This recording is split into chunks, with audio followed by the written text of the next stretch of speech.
Para dar respuesta a las anteriores intervenciones, tiene la palabra por un tiempo máximo de 10 minutos la representante del Grupo Parlamentario Vox.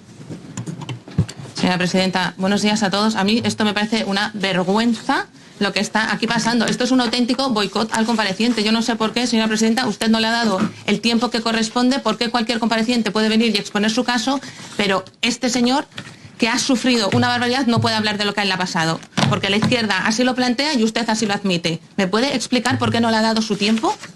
Esto es una vergüenza. La mesa de esta asamblea ha admitido la comparecencia de este señor y está en el orden del día, pero ¿por qué este señor no puede exponer su caso con su tiempo como hacen todos? Señora diputada de Vox, me parece una vergüenza. Le ha dado el tiempo y le he preguntado yo misma si tenía algo pero más por que favor, decir. Señora presidenta, ¿a usted le parece que se puede preguntar? ¿Ha terminado usted? ¿Ha terminado usted? Eso no le pasa a ningún creo compareciente. Que no tenía nada más que aportar. Tenía mucho más que aportar. Tenía mucho más que aportar. Él, bien, contando su caso, habla de las políticas Doña Belén, de violencia de género. Hacer su intervención. Bueno, pues mi intervención tiene que ver con esto. Tiene que ver con la situación de las políticas de la Comunidad de Madrid, de las que este señor tenía mucho que decir y ustedes no les están dejando. A la izquierda porque no le interesa en absoluto su relato y a lo mejor al Partido Popular porque no le interesa que se sepa que la exmujer de este señor tiene el carné de víctima de violencia de género de la Comunidad de Madrid cuando él está absuelto de todo. A lo mejor es por eso.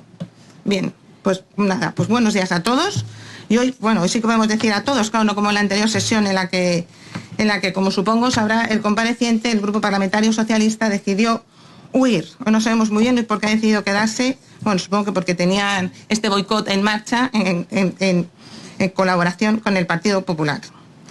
Dieron la espalda a la realidad. La anterior ocasión se negaron a escuchar las palabras de un hombre que tras años de mucho sufrimiento y de no poder ver a sus hijos fue declarado inocente de todo lo que se le había denunciado como el señor Vázquez. Pero también es verdad que la sensibilidad no se mide solo por quedarse sentado, sino por atreverse a escuchar y a mirar a los ojos a quien ha sido víctima de un sistema profundamente injusto y un sistema del que todos ustedes son culpables. Así que, señor Vázquez, no sé si le van a volver a dejar intervenir, pero vamos, habrá quien no le quiera escuchar como ha pasado, aunque permanezcan aquí sentados. Ya sabemos que a la izquierda solo le interesa hablar de denuncias falsas cuando los acusados son ellos, ¿no? Entonces sí, se indignan y claman por la presunción de inocencia. Cuando en cambio el que sufre es una persona como usted, un padre corriente, un español sin recursos ni altavoces, pues de vez en cuando desaparecen, se marchan cobardemente, hoy se han quedado, pero para montar una bien gorda. Para ellos ya saben que los hombres solo existen si son agresores, si han sido arruinados por una denuncia falsa, si han sido separados de sus hijos, si una mujer ha destrozado su vida con total impunidad, entonces sobran. Dice un viejo dicho militar que el que huye hoy será la vergüenza de mañana, y en este país pues hay demasiados cobardes huyendo mientras otros van a pagar el precio de decir la verdad. Eso es lo cierto. Pero como es mucho más enriquecedor centrarnos no en su testimonio, que no le han dejado, pero yo como sí que me sé su historia, pues vamos a hablar de ella. Su comparecencia, la que usted quería hacer, sin duda era el testimonio de un hombre que ha vivido un auténtico infierno. Usted es un padre al que le han arrancado a sus hijos, es un ciudadano al que le han tratado como culpable, sin juicio, sin pruebas, simplemente por negarse a afirmar su propia ruina, ¿no? Su pecado fue decir no, fue no aceptar un chantaje, fue no arrodillarse, y su condena pues ha sido el silencio, la humillación y la peor de todas, que ha sido la de ser apartado de sus propios hijos.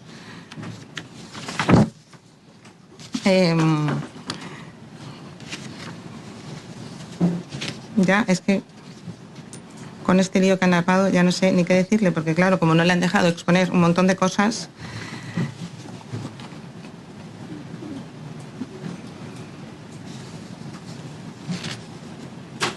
Señor Vázquez, usted, si lo hubieran dejado, hubiera puesto sobre la mesa dos de los grandes males silenciosos que sufren miles de hombres en España y que la izquierda niega sistemáticamente, ¿no? Los niega, pero no los niega solo por ignorancia, porque de esto se ha tratado y hablado en múltiples ocasiones y en múltiples foros, ¿no? Sino que reconocerlos les desmonta por completo el relato, ¿no? El relato que alimenta su red clientelar, de la que viven muchos que no son capaces de vivir de otra cosa. Estamos hablando de las denuncias falsas y estamos hablando del síndrome de alienación parental. Las denuncias falsas, como usted decía, y como usted ha sufrido y sufre sus durísimas consecuencias, son una realidad dolorosa, silenciada y devastadora. Son un bulo, no son un bulo machista, como repiten con tanta arrogancia a la izquierda, que no tienen ni la humanidad de escuchar ni el valor de mirar a los ojos a quien ha vivido un infierno de una denuncia falsa o de un hijo arrebatado por el odio, ni la decencia de preguntar sin traer ya de casa la respuesta que necesitan. Qué barbaridad que en este país impere su relato, ese relato frío, ese relato mecánico y ese relato subvencionado y no la realidad de las personas que tanto sufren, ¿no? Estas historias reales de hombres inocentes, señalados, arruinados, separados de sus hijos y marcados de por vida. Estas denuncias falsas de las que habla la izquierda, el señor Jesús Muñoz, claro, ellos como también se levantaron y se fueron, ¿verdad? El señor Muñoz lo explicó el otro día. Y yo creo que conviene recordarlo porque todo aquel que nos vea en algún momento quizás seamos capaces de sacarle del engaño, ¿no? Y salen de un estudio del Consejo General del Poder Judicial publicado en el año 2016 sobre las denuncias que llegaron a juicio oral en el año 2012 y 2013 sin tener en cuenta ninguna de las denuncias que fueron archivadas o sobreseídas en el juicio rápido. Es decir, que del informe del Consejo General del Poder Judicial del año 2012, del total de denuncias interpuestas por violencia de género, el 76,5 fue declarado inocente, del 2013 el 77,5 y del 2014 el 77,76. Y en ese informe publicado en el 2016 se dice que sobre un total de 380.179 denuncias, de las que resultaron inocentes el 77,25%, solo son denuncias falsas un 0,01%. Matemáticas perfectas, vamos. El Consejo General del Poder Judicial dice en su estudio, no lo digo yo, que extraen una muestra lo suficientemente representativa y para ello cogen 500 sentencias entre los años 2012 a diciembre de 2014. Es decir, que se escogió casos judiciales que ya habían terminado con sentencia, es decir, que no se revisa todas las denuncias, solo una pequeña muestra de casos que ya tenían resolución. Y además, esas 500 resoluciones eran 294 apelaciones de juicios por delitos más graves, es decir, donde el juzgado de lo penal había juzgado a alguien por un delito grave, es decir, eran recursos de gente que no estaba conforme con el primer juicio. 201 casos eran juicios hechos directamente por audiencias provinciales, es decir, que son casos generalmente más complejos o graves, y esto es importante porque cuando un caso llega directamente a la audiencia provincial ya viene con mayor peso probatorio, ¿no? Es decir, que son los menos dudosos, y solo 2 casos eran de juicios de faltas, y esto también es importante porque muchas denuncias falsas se dan en este tipo de conflictos leves que nunca llegan a un juicio penal grave, es decir, solo analizaron 2, que es evidente que se estaba mirando el lugar donde más posibilidades hay, no se estaba mirando, perdón, el lugar donde más posibilidades hay de que haya denuncias falsas. Y el otro gran tabú, el síndrome de alienación parental, en el que las madres, porque sí, la mayor parte de los casos son madres, manipulan emocionalmente a sus hijos, como le ha pasado a usted, para convertirlos en peones del odio contra sus padres. Eso también es violencia, eso es abuso emocional. Sin embargo, la izquierda lo niega, lo ridiculiza o directamente lo ignora porque desmonta la imagen de la mujer como víctima perpetua y porque mostrar a un hombre como víctima pues no forma parte de su ideario, como bien usted sabe. Pero bueno, les guste o no, esto está ocurriendo cada día en España, y cada vez que un hombre es alejado de sus hijos sin motivo, cada vez que un niño es usado como arma emocional y cada vez que una denuncia falsa destroza una vida sin consecuencias para quien la interpone, el Estado está fallando. Y todos ustedes están fallando. La madre de sus hijos no solo ha falseado denuncias, sino que ha convertido a esos niños en rehenes emocionales. He leído que sus hijos le decían: papá, firma, que si no, no te puedo ver más.